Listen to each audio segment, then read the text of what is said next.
Je crois qu'elle paye davantage que des lacunes structurelles. Je crois qu'elle a été mal bâtie. Elle a été bâtie sur une vision de bloc, sur une idée d'une Europe puissance, qui est une idée qui, à mon avis, est franchement utopique, surtout compte tenu de son hétérogénéité. Et donc, à ce titre, je crois qu'elle paye trois types de déficiences structurelles et d'utopie. La première, c'est effectivement cette construction volontairement intégrationniste. La deuxième, c'est bien sûr l'euro qui est du même topo.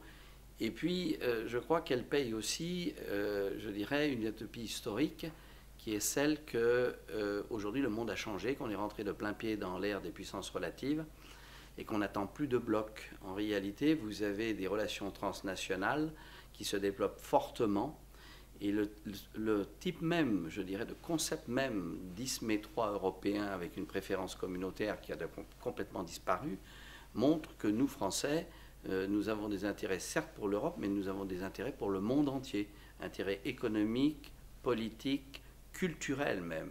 Et donc aujourd'hui, c'est une idée qui me paraît largement dépassée conceptuellement, mais elle a aussi une utilité, elle garde une utilité régionale. On va avoir une crise de 10 ans.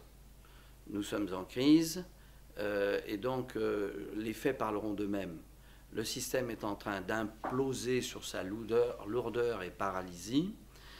L'euro, on voit bien, est en crise et ce n'est pas par des rafistolages type prêt, annulation de dette à la Grèce. Le feu couvre sur la tourbe, c'est toujours la même chose. On a simplement éradiqué les flammèches de dessus. Deuxièmement, on voit bien que la pesanteur de toutes les compétences qui ont été transférées à Bruxelles fait qu'il y a une paralysie. Et donc, je suis intimement convaincu qu'on est rentré dans une crise de 10 ans. Donc, qu'est-ce qui va se passer? On verra pour l'euro, les faits parleront d'eux-mêmes. En réalité, je pense qu'il y a deux niveaux. Je crois qu'on va avoir le retour des États très fortement, tant en matière de défense qu'en matière d'organisation d'un certain nombre de choses, y compris la libre circulation des personnes. On le voit avec Schengen où les États reviennent. Et dessous, pour ce qui est des transnationales, c'est la technique de la loi uniforme, c'est-à-dire c'est vieux comme le monde.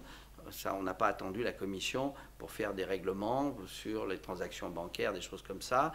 La lettre de crédit, c'est une loi uniforme de la conférence de La Haye, fin du 19e. Donc, ce n'est pas nouveau et ça va continuer. Donc, tout ce qui est relations transnationales, relations entre les privés, là, effectivement, des méthodes communautaires qui vont persister.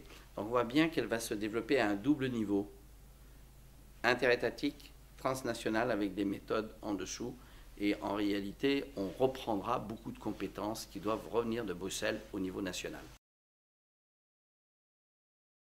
Le futur président de la République, à mon avis, ça ne va pas être très simple dans un premier temps, car je pense que ça va durer plus qu'un quinquennat.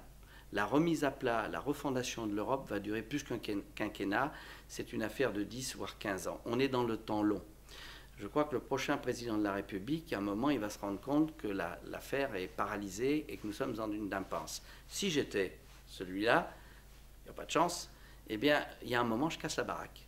Je casse la baraque, je dis si on ne peut plus continuer comme ça, on remet tout à plat.